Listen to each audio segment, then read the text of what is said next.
Hi friends, నేను Ashok Kumar. Welcome to Ashoka online academy. Endowment ఆర్థిక శాఖ ఆమోదం పొందిన ఉద్యోగాలకు సంబంధించినటువంటి ప్రక్రియ మొదలైనట్టుగా మనం భావించవచ్చు. నోటిఫికేషన్ మరి జూన్లో వస్తుందా ఇంకా ఆలస్యం అయితే తెలియదు, కానీ ఎండోన్మెంట్ సంబంధించి ఏపీలో ఇప్పటికే 2-3 సార్ల నోటిఫికేషన్లు వచ్చినాయి, ఎగ్జామ్ పెట్టారు. ఇంకా తెలంగాణలో ఎండోన్మెంట్ సంబంధించి ఇప్పటి వరకు నోటిఫికేషన్ రాలేదు. రావడానికి అవకాశం ఉన్న నోటిఫికేషన్ కాబట్టి ఆ నేపథ్యంలో ఏపీలో గతంలో వచ్చినటువంటి కొన్ని క్వశ్చన్స్, ఎండోన్మెంట్ సంబంధించినటువంటి హిందూ ఫిలాసఫీకి సంబంధించినటువంటి టెంపుల్ సిస్టానికి సంబంధించినటువంటి కొన్ని క్వశ్చన్లు మనం చూసే ఒక ప్రయత్నం చేద్దాం. దీనికి సంబంధించి మనకు ముఖ్యంగా మొట్టమొదటి చాప్టర్ రామాయణం, రెండవది మహాభారతం, మూడవది భాగవతం, నాలుగవది పురాణాలు. కంప్లీట్గా హిందూ ఫిలాసఫీ నేపథ్యంలో మన క్వశ్చన్లు డెప్త్గా పాత్రలేంది, దాంట్లో ఉన్న నేపథ్యాలు ఏంది చూసే ఒక ప్రయత్నం చేయవచ్చు. అయితే ఇక్కడ కొన్ని క్వశ్చన్లు వేద సాహిత్యం గురించి మనం చూసే ఒక ప్రయత్నం చేద్దాం. దానికంటే ముందు మన దగ్గర ఆన్లైన్ కోచింగ్ అనేది స్టార్ట్ అయింది. చాలా ఇన్డెప్త్ ఆఫ్ అనాలసిస్, ముఖ్యంగా రామాయణం, మహాభారతం, భాగవతం, పురాణాలకు సంబంధించి సీనియర్ ఫ్యాకల్టీ, అలాగే అసోసియేట్ ప్రొఫెసర్గా పనిచేసిన వ్యక్తి, తెలుగు పండిట్, తెలుగులో పిహెచ్డి, ఒక 25 సంవత్సరాలుగా దాంట్లో చాలా ఇన్డెప్త్ అనుభవం ఉన్నటువంటి కృష్ణా కౌండిన్య సారు ఒక మహాభారతం పైన మీకు 30 గంటల క్లాస్ ఇస్తారు. ఇది 150 మార్కుల పేపర్ అండి. ఏదో 40-50 గంటలలో సబ్జెక్టుని సిలబస్ని కంప్లీట్ చేస్తామంటే అది చాలా తప్పిదమవుతుంది. 150 మార్కుల పేపర్ కాబట్టి చాలా ఇన్డెప్త్గా మనకు చదవాల్సిన అవసరం ఉంది. క్వశ్చన్లు ఏపీ పేపర్లు అయితే కొంత ఈజీగానే వచ్చినాయి, కానీ తెలంగాణ పేపర్లు అంత ఈజీగా ఉండవు, ఇన్డెప్త్ రావడానికి అవకాశం ఉంది. కాబట్టి కొంత జాగ్రత్త పడాల్సిన అవసరం ఉంటుంది. ఆ in depth class Krishna Kaundinya sir, అలాగే వేద సాహిత్యం, అద్వైతం, ద్వైతం, ఇష్టాద్వైతం లాంటి భక్తిమత తత్వాలు, అలాగే ఈఓ విధులు, ఆదాయ మార్గాలు లాంటి అంశాలపైన 50% సిలబస్ నేను చెప్తాను. ఒక 40% సిలబస్ మన కృష్ణా కౌండిన్య సార్ చెప్తారు. అలాగే మరికొంత సిలబస్ని శంకరెడ్డి సారు మరియు సుకేష్ సారు మొత్తం సిలబస్ని చాలా ఇన్డెప్త్గా 100 గంటలకు పైన క్లాసెస్ ఇచ్చేటటువంటి ఒకే ఒక అకాడమీ అశోక్ అకాడమీ మాత్రమే. ఇంకెక్కడ పోయినా మీరు ఏదో సగం చదవడం అయితే తప్ప ఇన్డెప్త్ అయితే కాదు. ఎందుకంటే తెలంగాణ మూమెంట్ని ఎంత ఇన్డెప్త్గా చెప్పామో, ఎంతమంది సెలెక్ట్ అయ్యారో జనానికే తెలుసు. 783 మందిలో దాదాపు 750 మందికి పైగా అశోక్ సార్ యొక్క మూమెంట్ క్లాసెస్ విన్నవాళ్ళే, తెలంగాణ హిస్టరీ క్లాస్ విన్న వాళ్ళే, అశోక్ అకాడమీలో చాలామంది సెలెక్ట్ అయిన వాళ్ళే. ఎక్కడ కూడా రాజీ పడకుండా సీనియర్ ఫ్యాకల్టీల చేత చెప్పబడుతున్నటువంటి ఏకైక అకాడమీగా అర్థం చేసుకుని ఒక ప్రయత్నం చేయవచ్చు. కాబట్టి హిందూ టెంపుల్ సిస్టమ్ నేపథ్యంలో మనం క్లాసెస్ స్టార్ట్ చేసాం. 5000 కాదండి, మామూలుగా ఫీజు అయితే 5000 పెట్టాం. 5000 మనము 3000తో ఆఫర్ రూపంలో ఇస్తున్నాం. ఈరోజే Ashoka online academy app download చేసుకొని క్లాస్ వినే ప్రయత్నం చేయండి. Second paper Hindu philosophy temple సిస్టాన్ని మనము లైవ్ రూపంలో, ఒకవేళ లైవ్ మిస్ అయినా కూడా ఆటోమేటిక్గా రికార్డ్ అవుతాయి. కాబట్టి లైవ్ మిస్ అయినా కూడా రికార్డ్ క్లాస్ వినవచ్చు. లైవ్ క్లాసెస్ని మనము ఇప్పుడు కృష్ణా కౌండిన్య సార్ నా క్లాసెస్ అనేవి స్టార్ట్ అయినాయి, కొనసాగుతున్నాయి. 3 నెలల పాటు మీకు లైవ్ రూపంలో క్లాసెస్ చాలా ఇన్డెప్త్గా ఇచ్చే ఒక ప్రయత్నం చేస్తూ ఉన్నాం. కొన్ని క్వశ్చన్లను మనం చూసే ఒక ప్రయత్నం చేద్దాం. ఋగ్వేదం అనేది ఏ పదిగా విభజించబడింది? ఋగ్వేదం అనేది ఏ 10గా విభజించబడింది అని చెప్పేసి క్వశ్చన్ అడుగుతున్నారు. ఏ 10గా అంటే ఇక్కడ అనువాకాలు ఇచ్చారు, మండలాలు ఇచ్చారు, సూక్తాలు ఇచ్చారు, అధ్యాయాలు ఇచ్చారు. వీటి పదాల అర్థాలు తెలిస్తేనే ఏ పదని చెప్పడానికి అవకాశం ఉంటుంది. కాబట్టి అర్థం చేసుకోవచ్చు. ఋగ్వేదం అనేది 10 మండలాలుగా విభజించబడింది. ఋగ్వేదం అనేది 10 మండలాలు. ఋగ్వేదం అనేది 10 మండలాలుగా విభజించబడిన అంశాన్ని ఇక్కడ మీరు అర్థం చేసుకోవచ్చు. ఆ మండలాలని మళ్ళీ అనువాకాలుగా విభజించారు. అనువాకాలని సూక్తులుగా విభజించారు. సూక్తులని రుక్కులుగా విభజించారు. ఇట్లా 4 భాగాలుగా పిలుస్తాం. కొన్ని రుక్కులు కలితే సూక్త శ్లోకాలు అవుతాయి. అంటే 1028 శ్లోకాలని మనం రుక్తులుగా పిలుస్తాం. రుక్కులు అంటే మంత్రాలుగా మేము భావించే ఒక ప్రయత్నం చేయవచ్చు. కాబట్టి మంత్రాలు శ్లోకాలుగా మారినాయి, శ్లోకాలు అనువాకాలుగా మారినాయి, అనువాకాలు మండలాలుగా మారినాయి. మరి ఇక్కడ అధ్యాయాలు అనే పదం కూడా ఉంది. మరి అధ్యాయాలు అంటే ఏందో కూడా మనకు తెలవాల్సిన అవసరం ఉంది. ఈ పదాల అర్థాలు తెలిస్తే తప్ప మన సబ్జెక్టు మీద గ్రిప్ రావడానికి వీలు లేదు. కాబట్టి ఇన్డెప్త్గా మన సబ్జెక్టు నేర్చుకోవాల్సిన అవసరం ఉంటుంది. కాబట్టి అర్థం చేసుకోవచ్చు. మనకు ఋగ్వేదంలో 10 మండలాలు ఉన్నాయి. 3వ మండలంలో గాయత్రి మంత్రం ఉంది. 7వ మండలంలో దశరాగ్న యుద్ధం ఉంది. 9వ మండలంలో సోమక్రతు ఉన్నది. 10వ మండలంలో పురుష సూక్తం ఉంది. ఏ మండలాన్ని ఎవరికి ఆపాదించారు ఆ వ్యక్తుల యొక్క విషయాలు మొత్తం కూడా ఋగ్వేదంలో చాలా ఇన్డెప్త్గా నేను క్లాస్ చెప్పడం జరిగింది. అంశాన్ని మీరు క్లాస్ రూమ్లో చూసుకోవచ్చు. ఋగ్వేదం 10 మండలాలుగా, the Rigveda is divide into 10 mandalas. ప్రతి మండలం అనేక అనువాకాలుగా, each mandal is further divide into several anuvakas. అనువాకాలు సూక్తులు ఊహించబడడం జరిగింది. Anuvaks are the further the divide into suktas. అలాగే సూక్తులకు మించి కూడా మనం ఇంకా చూసేది ఏంటంటే మనకు ఋగ్వేదంలో సూక్తాల సంఖ్య ఎంత సార్ అంటే వీటిని శ్లోకాలు అంటాం. ఈ శ్లోకాలు ఏంటి సార్ అంటే 1028, 1017 ముందుగాల ఉంటే 11 మళ్ళీ యాడ్ చేస్తే అవి 1028 శ్లోకాలుగా మారిన అంశాన్ని అర్థం చేసుకోవచ్చు. అదేవిధంగా సూక్తాలను రుక్కులుగా విభజన చేశారు. Suktas further divide into ruks. మొత్తం రుక్కులు 10,552 మంత్రాలు ఉన్నాయి. టోటల్ నెంబర్ ఆఫ్ రుక్తాసు 10,552. శబ్దాల సంఖ్య 1,53,826. అక్షరాల సంఖ్య 4,32,000. అంటే ఇక్కడి వరకు ఏది శ్లోకాల సంఖ్య వరకు మనం గుర్తుపెట్టుకోవాలా. ఖచ్చితంగా క్వశ్చన్ రావడానికి ఆస్కారం ఉంది. ఎందుకంటే గాయత్రి మంత్రంలో మరో క్వశ్చన్ రూపంలో చూడవచ్చు. గాయత్రి మంత్రంలో ఎన్ని అక్షరాలు ఉన్నాయని క్వశ్చన్ అడిగారు. ఇక్కడ చాలా ఇన్డెప్త్ అవసరం. సబ్జెక్టు లేని వాళ్ళు ఇది అడగరు అది అడగరు అని చెప్పి ఒక ప్రయత్నం కూడా జరుగుద్ది. కాబట్టి కొంత జాగ్రత్తగా చూసుకునే ఒక ప్రయత్నం చేయాలా. చూడండి, ఋగ్వేదము మనం ఇక్కడ ఏమంటున్నాం సార్ అంటే మండలాలు అంటున్నాం. మరి ఋగ్వేదంలో అధ్యాయాలు కూడా ఉన్నాయి. ఋగ్వేదంలో అధ్యాయాలు కూడా ఉన్న అంశాన్ని అర్థం చేసుకోవచ్చు. మండలాలతో పాటు ఆష్టకాలు లేదా ఆష్టికాలు అంటాం. ఆష్టకాల రూపంలో అంటే ఋగ్వేదాన్ని 2 తీర్లల్లో కూడా లెక్క పెట్టవచ్చు. ఒకటి మండలాల రూపంలో విభజన చేశారు, మరోది ఆష్టికాల రూపంలో కూడా విభజన చేశారు. ఆష్టికాలని మళ్ళీ అధ్యాయాలు చేశారు, అధ్యాయాలని వర్గాలు చేశారు, వర్గాలని మంత్రాల రూపంలో కొలిచిన అంశాన్ని అర్థం చేసుకోవచ్చు. కాబట్టి మండలాలు ఎన్ని ఉన్నాయి సార్ ఋగ్వేదంలో అంటే 10 మండలాలు ఉన్నాయి. మరి ఆష్టకాలు ఎన్ని ఉన్నాయి సార్ అంటే 8 ఆష్టకాలు ఉన్న అంశాన్ని అర్థం చేసుకోవచ్చు. 8 ఆష్టకాలలో ఒక్కొక్క ఆష్టకంలో 8 అధ్యాయాలు ఉన్నాయి. అంటే 64 అధ్యాయాల రూపంలో కూడా ఋగ్వేదాన్ని కొలవచ్చు. మరోసారి ఎగ్జామ్లో క్వశ్చన్ మండలాలు అడగవచ్చు, మరోసారి అధ్యాయాలు. ఋగ్వేదంలో అధ్యాయాల సంఖ్య అని కూడా మన క్వశ్చన్ రావడానికి ఆస్కారం ఉంది. ఋగ్వేదంలో అధ్యాయాల సంఖ్య 64 అన్న అంశాన్ని ఇక్కడ మీరు అర్థం చేసుకుని ఒక ప్రయత్నం చేయవచ్చు. కాబట్టి మన ఋగ్వేదాన్ని ఆష్టకాల రూపంలో కూడా కొలవడానికి మరొక ప్రామాణికంగా చూసుకునే ప్రయత్నం చేయవచ్చు. 8 ఆష్టకాలు 8 × 8, 8 × 8 64 అధ్యాయాలు ఉన్నాయి.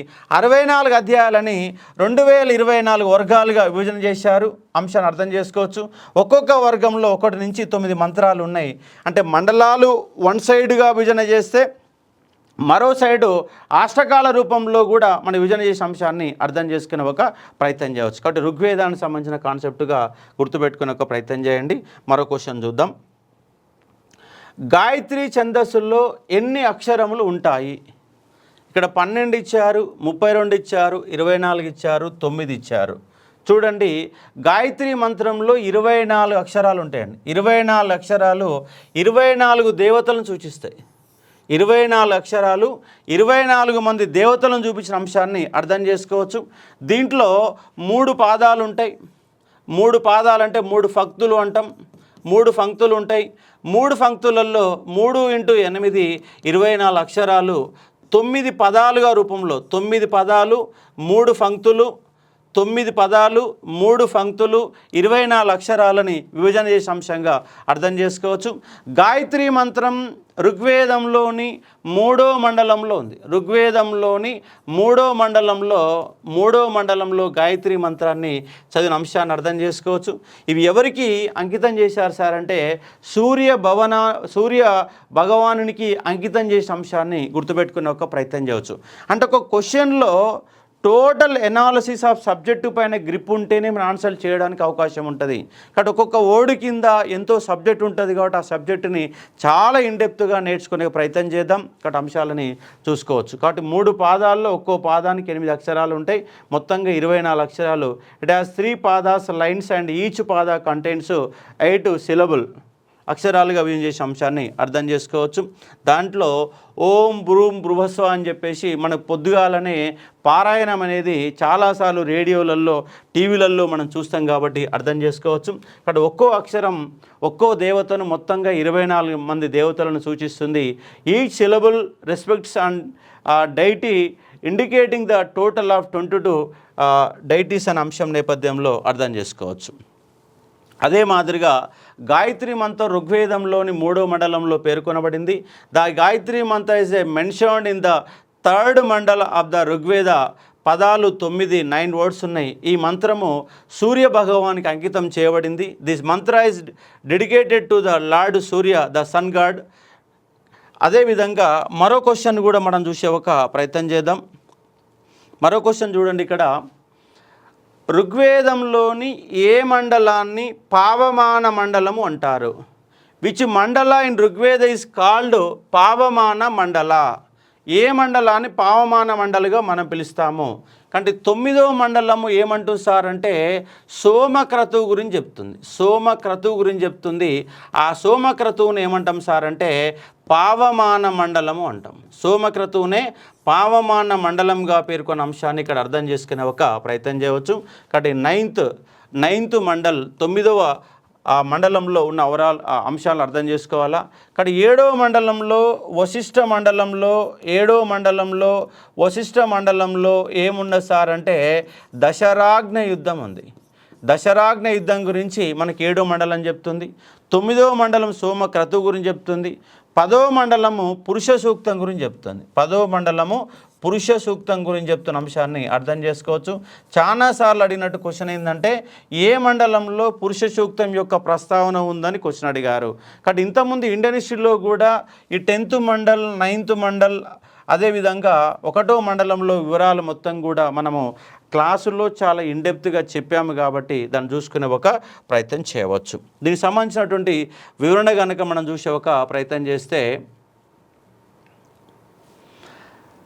యజ్ఞానికి సంబంధించి సోమరసాన్ని పావమాన అనే ప్రక్రియకు ఆధ్యాత్మిక విషయానికి సంబంధం ఉంది. సోమరసాన్ని మరియు పావమాన అనే ప్రక్రియకు ఒక ఆధ్యాత్మిక సంబంధం ఉంది.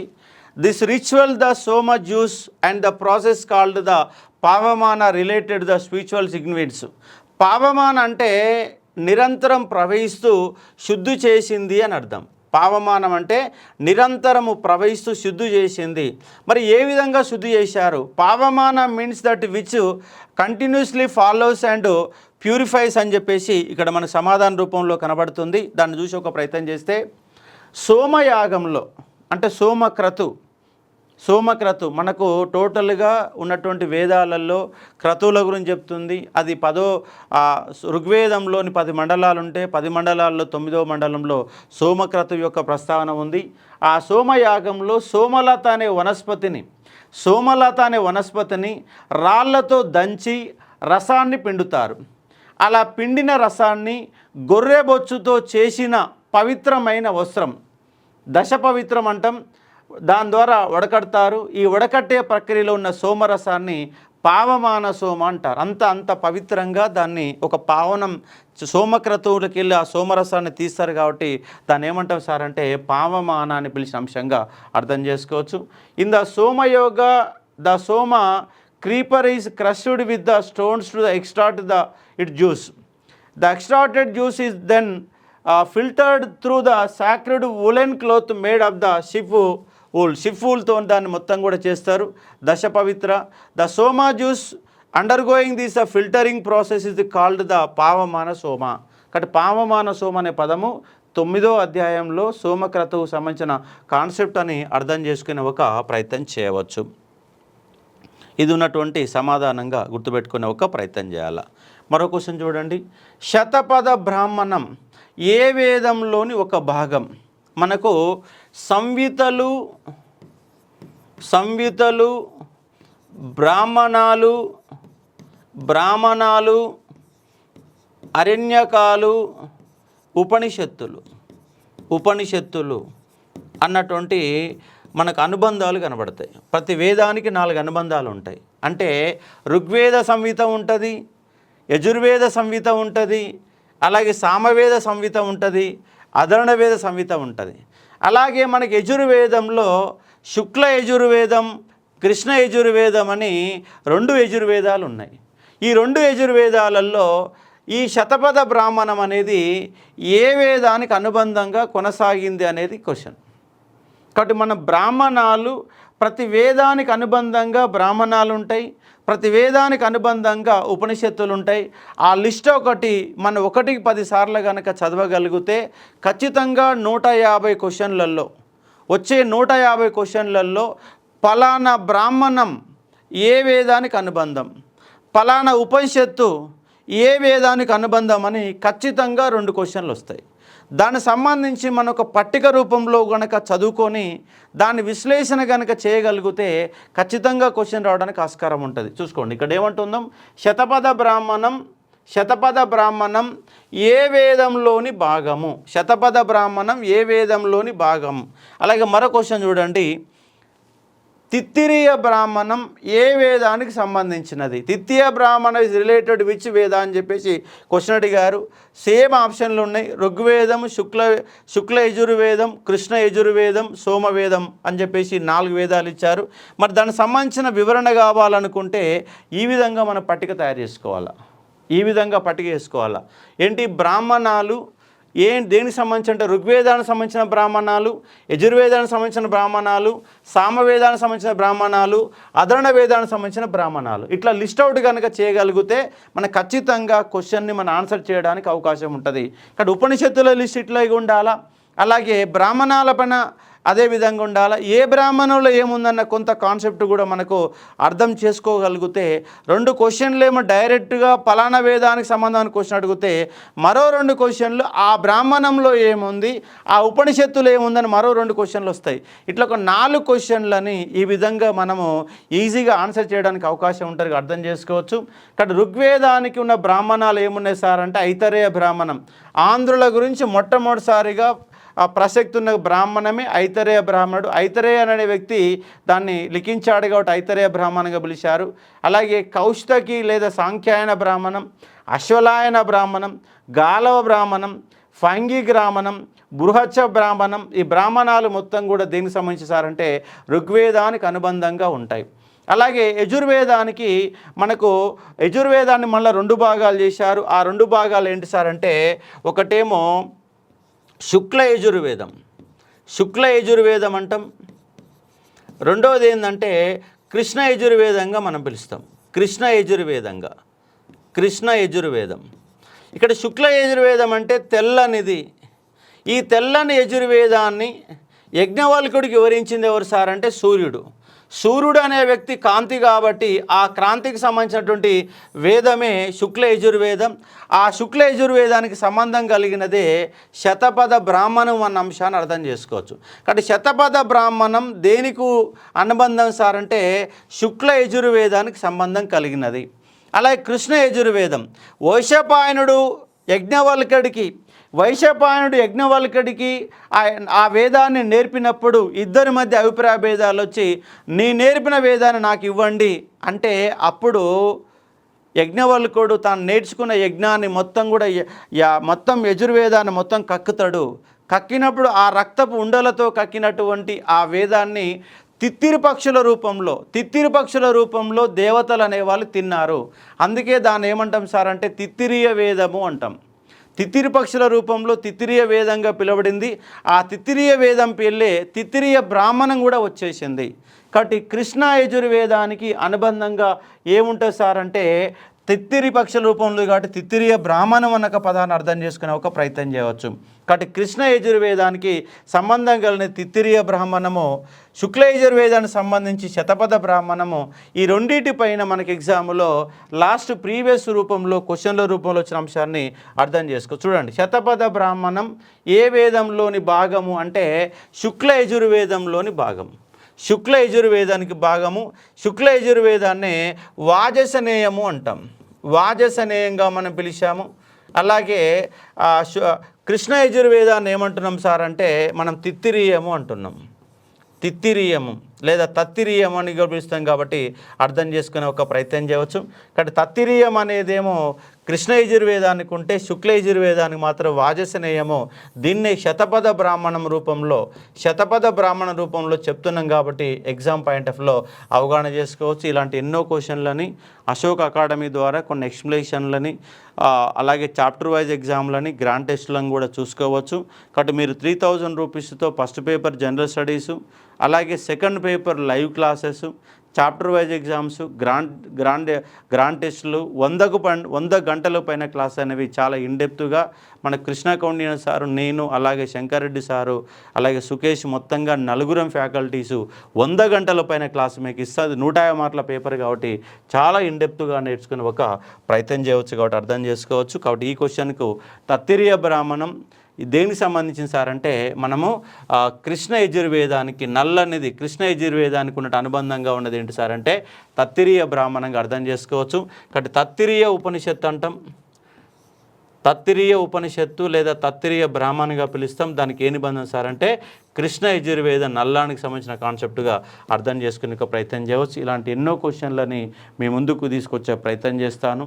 అంటే హిస్టరీలో ఉన్నది బేసిక్ 10% అయితే 90% ఇంకా డెప్త్గా అనాలిసిస్గా నేర్చుకోవాలి. కాబట్టి అర్థం చేసుకోండి. దాంట్లో ఉన్నటువంటి పాత్రలు, సన్నివేశాలు, అనుబంధాలు, ఏ పాత్ర ఎక్కడ వస్తే దానికి ప్లేసెస్ ఏంటి, దాంతోపాటు చాలా ఇన్డెప్త్గా వశిష్ఠుడు అంటే ఎవరు, విశ్వామిత్రుడు ఎవరు అంటారు, మునులు ఎవరు, ఆ మునులకి వీళ్ళకు సంబంధాలు ఏంటివి, భీష్ముడు ఎవరు, అదేవిధంగా వాళ్ళ తర్వాత వచ్చినటువంటి వంశాను క్రమం ఏంటి, అదొక లిస్ట్ రూపంలో ఒక పట్టిక రూపంలో కూడా మీకు చాలా పట్టికల రూపంలో మీకు చాలా క్లారిటీగా నోట్స్ తయారు చేసి ఇవ్వడం జరుగుతుంది. కాబట్టి అర్థం చేసుకునే ఒక ప్రయత్నం చేయవచ్చు. కాబట్టి ఇలాంటి ఎన్నో క్వశ్చన్లని మీ ముందుకు తెచ్చి ఒక ప్రయత్నం చేస్తాను. సబ్జెక్టు నేర్చుకునే ఒక ప్రయత్నం చేయండి. కాబట్టి మనకు ప్రైజ్ వచ్చేసి 5000 రూపీస్ కోర్సు వాల్యూ అయితే ప్రజెంట్ అయితే 3000 ఉంది. కాబట్టి ఈరోజే మీరు యాప్ డౌన్లోడ్ చేసుకుని క్లాస్ వినండి, సబ్జెక్టు నేర్చుకోండి. ఒకవేళ మనకు ఉద్యోగం రాకపోయినా హైందవ మతం ఏంటి, హైందవ సంస్కృతి అంటే ఏంది, హిందువుగా పుట్టినందుకు హిందూ మతానికి సంబంధించినటువంటి అంశాలు ఏంది, తమిళనాడులో కూడా దీనిపైన ఇష్యూ నడుస్తూ ఉంది, దేశవ్యాప్తంగా ఇష్యూ అవుతుంది. బీజేపీ హిందూ మతం హైందవ ధర్మం అని చెప్తుంది. హైందవ ధర్మం ఏంటి, మతం ఏంటి, మనకున్నటువంటి అంశాలు ఏంటి, మొత్తం కూడా ఈ సబ్జెక్టు ద్వారా నేర్చుకోవడానికి అవకాశం ఉంటుంది. కాబట్టి చూసుకుని ఒక ప్రయత్నం చేయవచ్చు. 2 పేపర్లకు సంబంధించినటువంటి కాన్సెప్ట్ని కేవలం 3000 రూపీస్తో ఇస్తున్నాం కాబట్టి చూసుకోవచ్చు. ఈ క్వశ్చన్లకు సమాధానం చూడండి. ఇలాంటి క్వశ్చన్లు అన్నీ కూడా మీ ముందుకు మరికొన్ని క్వశ్చన్ల రూపంలో తీసుకొచ్చే ఒక ప్రయత్నం చేస్తాను. Thank you.